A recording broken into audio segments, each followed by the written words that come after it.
Hello students, how are you? कैसे हैं आप सब? उम्मीद कर रहे हैं कि आप लोग अपनी अच्छी से पढ़ाई कर रहे होंगे। आज के सेशन में हम लोग जो वार्षिक प्रश्न थे हमारे क्वाड्रेटिक इक्वेशन से, उसी पर हम लोग चर्चा करेंगे। कुछ अच्छे सवाल हैं। जैसे देखिए, एक सवाल आपके सामने है, ये 4.5 का क्वेश्चन नंबर 18 है। दिया 13 मीटर व्यास वाले, ये मैं फिगर बना दिया हूँ, ये वृत्ताकार पार्क है जिसका व्यास 13 मीटर है। कारा पार्क के एक व्यास के दोनों अंतः बिंदुओं, अंतः बिंदु माने अंतिम अंतिम वाला एक बिंदु ये है, इसको नाम भी दे दिया जाए, ये पॉइंट है, ये बी पॉइंट है, किनारे किनारे वाले बिंदु। यहाँ पर जो है ये फाटक बना हुआ है, एक फाटक ए है, एक दूसरा फाटक बी है, और ए और बी से कोई खंभा है, उसकी दूरी का अंतर यानी बी से खंबे की दूरी और ए से खंबे की दूरी में जो डिफरेंस है वो 7 दिया हुआ है। यानी x में से y घटाएंगे तो ये 7 दिया है प्रश्नानुसार। तो पूछ रहा है कि क्या यह संभव है, यानी क्या ये बात सही हो सकती है। इस बात को हमें चर्चा करनी है। और दूसरी बात है, यदि है तो दोनों फाटकों से कितनी दूरियों पर खंभा, यानी ये बताना भी है, x y की वैल्यू भी बतानी है, ये भी बात हमको बतानी है। अगर संभव है तो कितनी दूरी x y होना चाहिए। तो चलिए हम लोग बात करते हैं। यहाँ से मैं y की वैल्यू या x की वैल्यू निकाल लूँ, x की वैल्यू या y की वैल्यू कोई निकाला जा सकता है। x की वैल्यू निकाल दे रहा हूँ तो 7 + y होगा। x की वैल्यू y को मैं उधर कर दिया तो x की वैल्यू हो गई 7 + y। तो मैं यहाँ x को 7 धन y लिख दे रहा हूँ, 7 धन y, यानी ये 7 धन y हो गया, 7 हो गया, दोनों में 7 का अंतर है। सही बात है, ये y है तो ये 7 ज़्यादा है, 7 का अंतर हो गया। चलिए, अब चूंकि ये व्यास है, आया खंभा वृत्ताकार पार के परिधि पर है, तो ये कोण 90 डिग्री होगा, यानी यह अर्धवृत्त होगा। अर्धवृत्त में स्थित कोण, आप जानते हैं कि अर्धवृत्त में स्थित कोण 90 अंश का होता है। ये ऊपर अर्धवृत्त में अगर कोई कोण, चाहे नीचे वाले अर्धवृत्त में कोई कोण बनाते हैं तो 90 डिग्री का बनता है। यानी हम इस निष्कर्ष पर पहुंच गए कि ये कोण 90 डिग्री होगा, चूंकि अर्धवृत्त में बना है। और जब वो 90 डिग्री हो गया तो जो भी हमारा ये ट्रायंगल है, ये ट्रायंगल पाइथागोरस पर में हम लगा देंगे, ये समकोण त्रिभुज होगा। और समकोण त्रिभुज में नीचे वाली जो लंबाई एक कोण बनेगी, एक को लंब मान लेंगे, किसी एक को आधार मान लेंगे, नीचे वाला कोण होगा। तो आइए हम लिख देते हैं त्रिभुज ABC में, इस वाले जहाँ खंभा गड़ा उसको मैं C मान लेता हूँ। त्रिभुज ABC में कहेंगे कोण C बराबर 90 डिग्री। रीजन दे दिया जाए, क्योंकि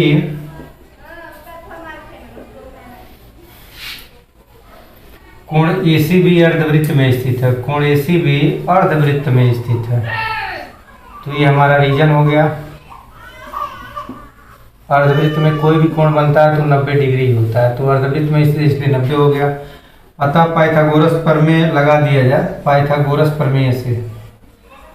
तो पाइथागोरस प्रमेय से हम लिख देंगे कर्ण का वर्ग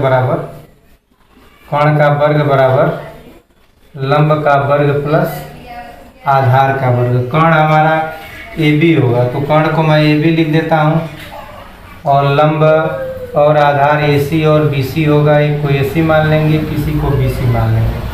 तो AB हमको पता है 13, AB 13 का स्क्वायर हो गया। AC हमारा y है और BC मैं निकाल लिया हूँ x, और x की वैल्यू 7 धन y है, तो मैं 7 धन y लिख देता हूँ। यहीं से इसको आगे बढ़ा दिया जाए तो एक क्वाड्रेटिक इक्वेशन हमको मिल जाएगा। फिर मैं यहाँ आ जाता हूँ, 13 का स्क्वायर 169 होगा, बराबर y का स्क्वायर, इसको भी खोल दिया जाए, तो इसको खोल दिया जाए तो 7 का वर्ग 49 प्लस y का स्क्वायर, y स्क्वायर, और 7 दूना 14y plus 14y, y square हो गया 2y स्क्वायर, और 14y है 14y, और इस 169 को मैं इधर कर लेता हूँ तो -169 हो जाएगा। अब 49 तो ऑलरेडी है ये है। अब इधर क्या बचा, 0, तो 0 लिख दिया जाए। ये 0 मैं उधर भी लिख सकता हूँ, कहीं लिख सकता हूँ, उससे कोई मतलब नहीं है। तो ये हो गया 2y स्क्वायर धन 14y, और ये दोनों मिला करके ये हो जाएगा हमारा 120 120 इज इक्वल टू 0। 2 से सब लोग कट जाएंगे तो 2 से काट दे दिया जाए, तो ये हो गया y का square plus 7y minus 60 is equal to 0। अब क्वाड्रेटिक इक्वेशन फॉर्म हो गया, तो गुणा करने पर 60 आना चाहिए, घटाने पर 7 आना चाहिए। तो इसको देख लिया जाए क्या मिलेगा। 12 में से 5 गया 7, 12 पंजे 60 और 12 में से 5 गया 7, तो ये 12 और 5 की सेटिंग होगी। इसको मैं यहाँ लिख दे रहा हूँ, तो डायरेक्ट हम मान लिख देते हैं। ये आएगा y प्लस 12 और y minus 5 is equal to 0। तो y की वैल्यू एक निगेटिव बार आएगी जो अमान्य होगी। क्यों अमान्य होगी? क्योंकि दूरी ऋणात्मक नहीं होती है। और एक y की वैल्यू 5 हमारा सही आएगी। तो y की वैल्यू 5 मिल गई, तो y अगर 5 मिल गया तो ये 12 होगा, ये 12 हो गया, ये 5 हो गया। तो देखिए वैल्यू चूंकि हमें प्राप्त हो गई, तो हम कहेंगे हाँ ये ऐसा संभव है। पूछ रहा था क्या ऐसा संभव है, तो सवाल की हमारे सेटिंग आ गई, आंसर मिल गया, तो ऐसा संभव है। यदि दोनों फाटकों से, फिर कह रहा है दोनों फाटकों से कितनी दूरी पर खंभा गड़ा है, तो हम कहेंगे ए वाले फाटक से 5 मीटर की दूरी पर, जबकि बी वाले फाटक से 12 मीटर की दूरी पर। अब 12 कैसे आया? क्योंकि y का मान इसमें भर दिया जाए, तो y का मान यहाँ 5 भरेंगे, तो x का मान 7 घन 5 7 5 12, तो x का मान 12 आएगा, 7 5 12। तो ऐसा संभव है। इसको आप नोट करें, फिर हम लोग आगे बढ़ते हैं। इसके बाद हम लोग क्वेश्चन नंबर 20 देखते हैं। सवाल है, एक लड़की की आयु अपनी बहन की आयु से 2 गुनी है। तो लड़की की आयु को हम मान लेते हैं x वर्ष, और जो उसकी सिस्टर है उसकी बहन की आयु को मान लेते हैं y वर्ष। ये जो भी आयु है ये वर्तमान हम लोग मानते हैं, हमेशा वर्तमान आयु। सवाल कह रहा है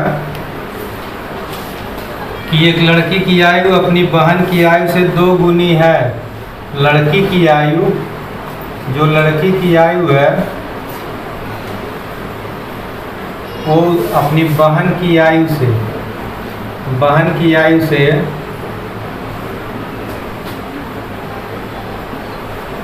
से 2 गुनी। तो 2 गुनी का मतलब 2 से गुणा है, माने बराबर। तो लड़की वाला हमने x माना है, सिस्टर वाला y माना है। तो एक इक्वेशन हमको तुरंत फार्म हो गया। फर्स्ट कंडीशन, पहला प्रथम शर्तानुसार। चलिए अब सेकंड कंडीशन की बात करते हैं। तो सेकंड कंडीशन हमारा है, 4 वर्ष बाद दोनों की आयु का गुणनफल 160 है।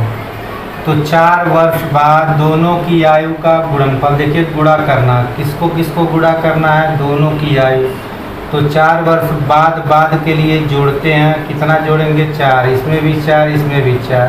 अब गुणनफल कितना है? 160 है, तो बराबर 160। 4 वर्ष बाद दोनों की आयु का गुणनफल माने गुणा करना है। तो ये हो गया गर्ल की आयु, ये उसकी सिस्टर की आयु, और गुणा करके कितना है? तो 160 है माने बराबर। तो यहाँ से वैल्यू, अब इसको आगे बढ़ा दिया जाए। मैं पहले मान यहाँ से यहाँ भर लेता हूँ, जहाँ x है वहाँ 2y लिख देता हूँ। ये x बराबर 2y होगा। सिंपल रूप में इसको 1 मान लिया जाए, तो x बराबर 2y मैं यहाँ भर देता हूँ। यहाँ लिखूँगा समीकरण 2 मान लिया जाए। समीकरण 1 से x का मान समीकरण 2 में रखने पर, तो जहाँ x है यहाँ मैं 2y लिख देता हूँ। 2y प्लस 4 एक ब्रैकेट में, दूसरे में y plus 4 is equal to 160।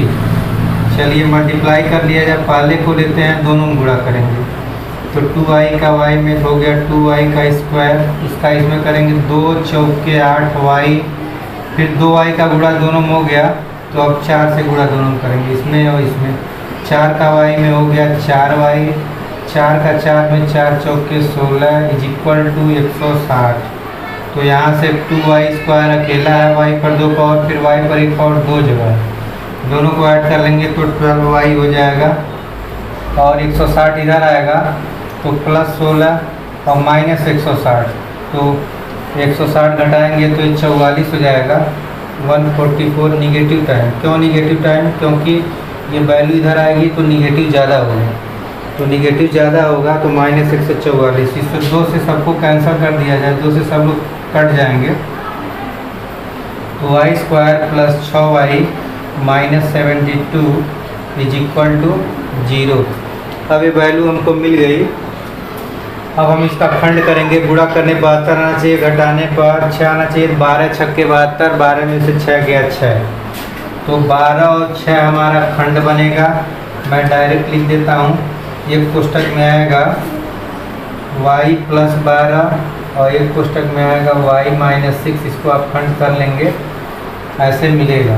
तो एक y की वैल्यू -12 आएगी। अमान्य कर देंगे। क्यों अमान्य कर देंगे? क्योंकि उम्र ऋणात्मक नहीं होता। अगर किसी का उम्र कहा जाए कि उसकी उम्र -12 साल है, तो आप कहेंगे -12 साल क्या होता है? तो अमान्य है क्योंकि आयु ऋणात्मक नहीं होती है, आयु ऋण नहीं होती है। रीजन आप दे देंगे। चलिए, तो ये वाला दूसरी जो वैल्यू आ रही है y की वैल्यू 6, ये सही बात है। 6 साल उम्र होती है। तो हमको क्या निकालना है? दोनों की उम्र निकालनी है। तो हमने सिस्टर की उम्र निकाल लिया, अब गर्ल की उम्र निकाल लिया जाए, इसी में भर दिया जाए इक्वेशन 1 में। यहीं लिखेंगे y = equation first.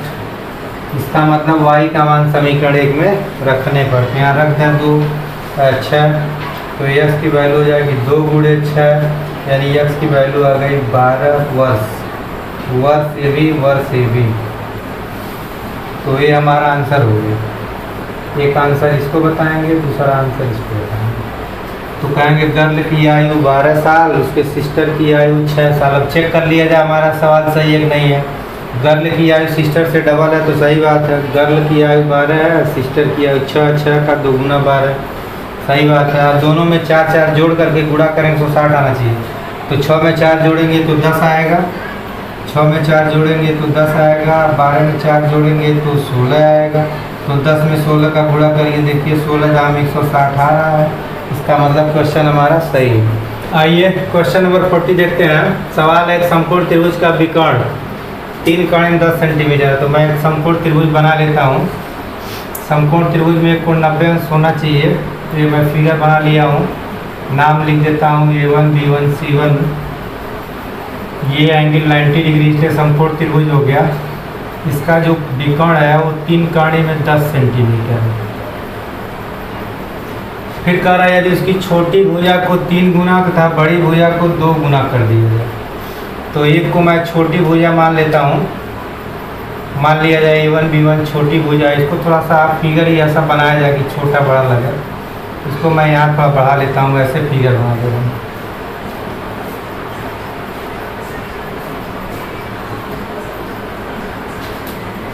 A1 B1 छोटा लग रहा है, B1 C1 बड़ा लग रहा है। क्योंकि ये ज़्यादा लंबा है, छोटा है, तो इसको अब लिख दिया जाए आसानी से छोटी भुजा,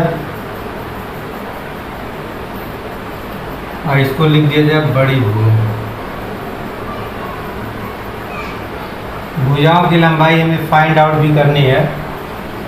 चलिए एक काम कर रहा हूँ, छोटी भुजा को x भी मान ले रहा हूँ, बड़ी भुजा को y मान लेता हूँ। तो इससे थोड़ा आसानी होगी सवाल लगाने में। बाकी कोण तो है ही है, पता है। कोण दिया 3 कोण 10 सेंटीमीटर। अब देखिए सवाल क्या कर रहा। सवाल कर रहा कि यदि छोटी भुजा को 3 गुना करना है, इस वाले को 3 गुना, बड़ी भुजा को 2 गुना कर दिया जाए, तो नए विकर्ण की लंबाई। अब देखिए मैं ऐसे कर देता हूँ, थोड़ा सा बड़ा फिगर बना रहा हूँ। बड़ा फिगर क्यों बनाएंगे? क्योंकि ये x लंबाई का है, इसका दुगुना लंबाई है, 2x हो गया।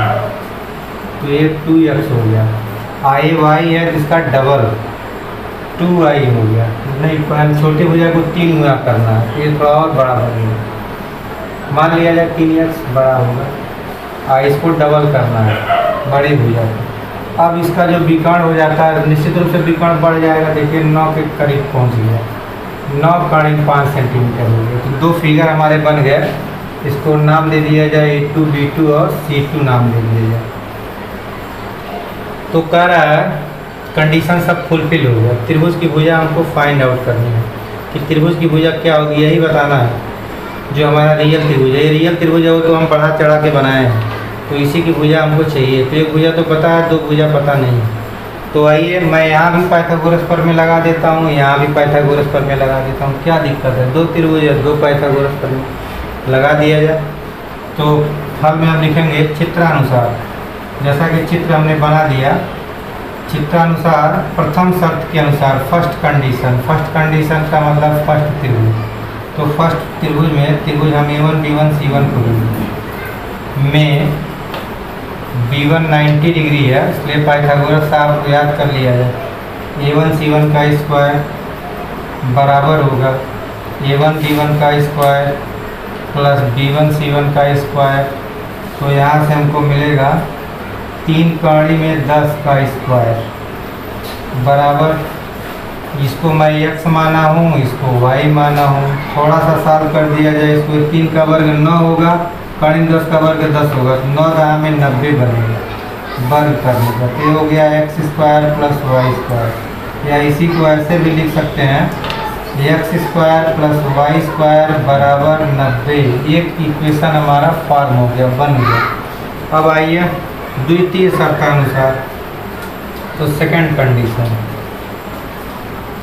तो जो हमारा सेकंड कंडीशन है वो त्रिभुज, कौन सा त्रिभुज, A2 B2 C2, दूसरा वाला त्रिभुज में हमारा B2 90 डिग्री है, क्योंकि कोण को तो हम चेंज नहीं किए, हम तो खाली भुजा को बढ़ा दिए, तो एंगल में तो कोई परिवर्तन होगा नहीं, भी संपूर्ण त्रिभुज है। चलिए, तो यहाँ भी पाइथागोरस प्रमेय से, तो पाइथागोरस प्रमेय से मैं 9 कर्ण 5 कर्ण का वर्ग 9 कर्ण 5 हो जाएगा, इसका वर्ग बराबर लंब इसका एक 3x है, इसका वर्ग कर दिया जाए, और आधार इसका 2i है, इसका वर्ग कर दिया जाए। तो यहाँ से हमको मिलेगा 9 81 81 25, कौड़ी 5 का वर्ग 5 बनेगा, तो 81 5 गुणा 5 एकम 5 और 5/40, 81 25 405।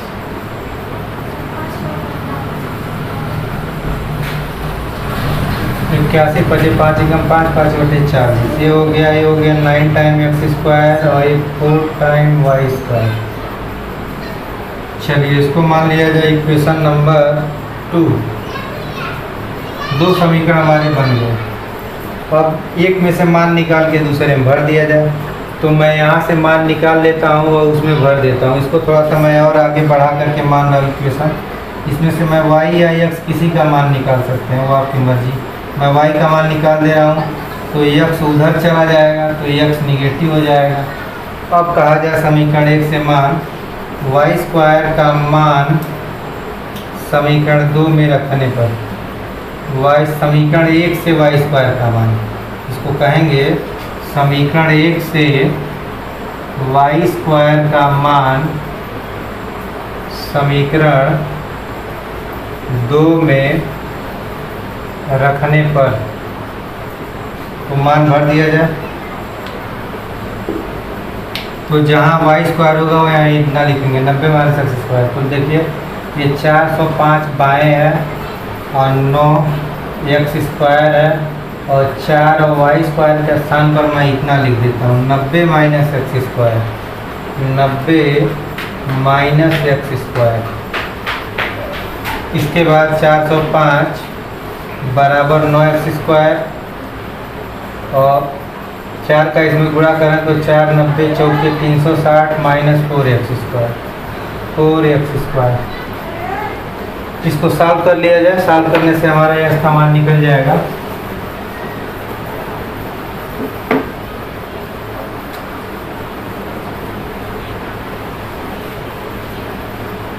तो ये हो गया हमारा 9x स्क्वायर में से 4 स्क्वायर घटा दें 5x स्क्वायर होगा, 5x स्क्वायर प्लस 360 प्लस 360, इधर 405 है 405, फिर 360 को मैं इधर ला देता हूँ, तो 405 में से 360 घट जाएगा, ये बराबर हो गया 5 टाइम x स्क्वायर। तो ये घटा दिया जाए, 5 में से 0 गया 5, 10 में से 6 गया 4, 3 में 3 है 45 आएगा, 45 बराबर 5 टाइम एक्स स्क्वायर, 5 से 45 9 टाइम में कैंसिल हो गया, एक्स स्क्वायर की वैल्यू 9 आई, तो एक्स की वैल्यू कड़ी में 9 वैल्यू 3 आएगी, वर्गमूल 9 का 3 होता है। तो x का मान 3 निकलेगा। जब x का मान निकलेगा तो x का मान समीकरण 1 में रख दिया जाए।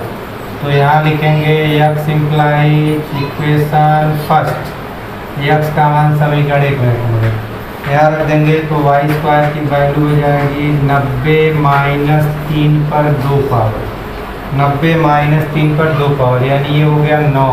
90 में से 9 घटेगा 81 आएगा y स्क्वायर का मान। तो y का मान आएगा 81। 81 की वैल्यू आपको पता है 9 होती है।